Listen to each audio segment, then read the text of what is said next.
নমস্কার। আজকে সকালেই আমি একজন পেশেন্ট এর ফোন পেলাম যে তিনি গত 3 দিন ধরে ডান দিকের কিডনি বা পাঁজরের নিচে থেকে পেটের দিকে অসম্ভব ব্যথা যন্ত্রণাতে সমস্যায় ভুগছেন এবং তিনি কিন্তু পাড়ার দোকানে গিয়ে কিন্তু পেনকিলার ট্যাবলেট যেগুলোতে ডাইক্লোফেনাক বা ভোভেরান এই গ্রুপের ওষুধ খেয়ে যাচ্ছেন। তিনি ভোভেরান ট্যাবলেট খেয়ে কোনো রকমে চালাচ্ছেন, কিন্তু তার কিন্তু এখনও ব্যথা রয়েছে এবং তার সঙ্গে কিন্তু হালকা বিস্তর জ্বর আসছে এবং পেচ্ছাপে রক্ত আসছে।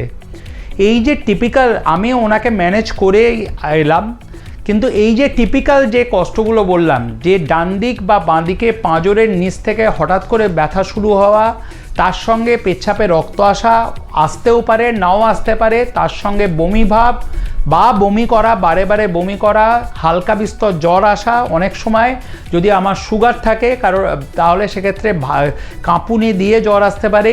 এই যে সিমটমগুলো অর্থাৎ ব্যথা, পেচ্ছাপে জ্বালা, পেচ্ছাপে রক্ত আসা, হালকা বিস্তর জ্বর আসা, বারে বারে বমি ভাব অথবা বমি হওয়া এবং ডিহাইড্রেশন হয়ে পড়া, এর কিন্তু প্রথম এবং প্রধান ডায়াগনোসিস হচ্ছে আমার কিডনির পাইপে অর্থাৎ ইউরেটার যেটা থাকে সেই ইউরেটারে কিন্তু ছোট বিস্তর স্টোন রয়েছে এবং সেই স্টোন কিন্তু আমার কিডনির পাইপটাকে ব্লক করে রেখেছে। এর মেডিকেল টার্মটা হচ্ছে অ্যাকিউট ইউরেটারি কোলিক। আমাকে এটা বুঝতে হবে যে এই ব্যথাটা শুরু হয় পাঁজরের নিচ থেকে, কারণ আমাদের যে 10th, 11th এবং 12, 10, 11 এবং 12তম রিপ থাকে, সেইখান থেকে কিন্তু কিডনিটা শুরু হয় এবং পিঠের সব থেকে পিছনের দিকে আমাদের কিডনিটা থাকে। কিডনির পাইপটা ঘুরে এসে ডান দিক এবং বাঁ দিকে প্রায় 1.5 ফুটের লম্বা পাইপ এসে, যেটাকে বলা হয় ইউরেটারিক পাইপ, যেটা ইউরিনটাকে বয়ে নিয়ে এসে আমাদের ইউরিনারি ব্লাডারে কিন্তু জমা করে। এর মাঝখানে কোথাও যদি ব্লক হয়, স্পেশালি ইউরেটারে যদি ছোটোখাটো 5 mm, 7 mm, 10 mm কোনো স্টোন এসে আটকে যায়, আমার ইউরেটারের ডায়ামিটার হচ্ছে 5 থেকে 6 mm নর্মালি। অ্যানাটোমিক্যালি মেল এবং ফিমেল ইউরেটারের কিন্তু ডায়ামিটার হচ্ছে 5 থেকে 6 mm। তার ছোটোখাটো বা তার কাছাকাছি স্টোন এসে ব্লক হলে ইউরিনের মতোই তৈরি হচ্ছে, কিন্তু সেই ইউরিন বেরোনোর জায়গা পাচ্ছে না। এটা জানা গেছে এবং এটা আমরা বিগত 1 দশকের বেশি প্র্যাকটিস করে আমরা দেখেছি যে ইউরেটারি কোলিক, এখন থেকে আমি ইউরেটারি কোলিকই বলবো মেডিকেল টার্মিনোলজিতে, ইউরেটারি কোলিক কিন্তু one of the most life threatening pen.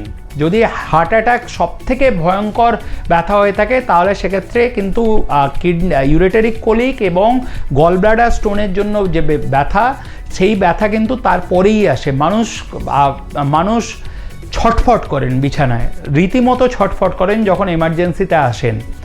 সেক্ষেত্রে আপনি বাড়িতে বসে দয়া করে, আপনাকে এইটাই অ্যাডভাইস থাকবে যে আপনি কিন্তু যদি এই রকম সমস্যা দেখা যায়, হঠাৎ করে ব্যথা শুরু হলো, ভোর রাত্রি 2টো, 3টে, 4টের সময় ব্যথা শুরু হলো, আমি পেচ্ছাপ করতে পারছি না, পেচ্ছাপে রক্ত আসছে অল্প বিস্তর, বা আমি বারে বারে বমি করছি, আমি কিন্তু সেক্ষেত্রে বাড়িতে বসে থেকে ভোভেরান অর্থাৎ ডাইক্লোফেনাক জাতীয় কিন্তু ওষুধ আমি খেয়ে যাব না, কারণ ডাইক্লোফেনাক জাতীয় ওষুধ কিন্তু কিডনির সিরিয়াস ড্যামেজ করে। এক্ষেত্রে আপনাকে হসপিটাল এমার্জেন্সি, যদি আপনার ইউরোলজিস্ট অ্যাভেলেবেল থাকেন এবং চেনা জানা থাকেন, অবশ্যই আপনি সঙ্গে সঙ্গে ফোন বা হোয়াটসঅ্যাপ করে নেবেন।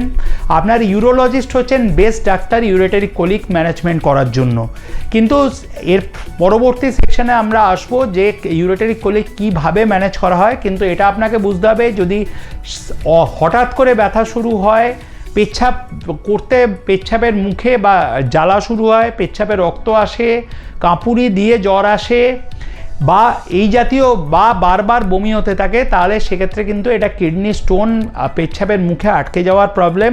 সেক্ষেত্রে কিন্তু আপনাকে হসপিটাল এমার্জেন্সি বা সবথেকে ভালো হয় ইউরোলজিস্টের শরণাপন্ন হলে, এটাকে অ্যাকিউট ইউরেটারি কোলিকের সিমটম বলে।